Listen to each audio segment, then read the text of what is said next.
అన్నాడు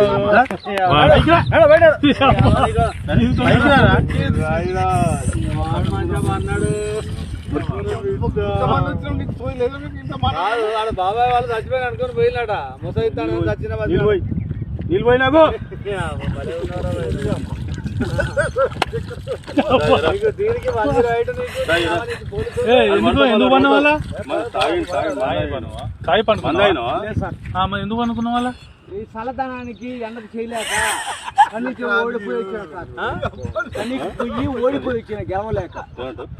ఏం చేసావు 10 రోజుల నుంచి గణేట్ చేత నాతో గట్టించి నా కష్టం దోచుకొని గణేట్ రాయ్ నాకు అంటే డబ్బులు ఇచ్చారు కానీ క్షమ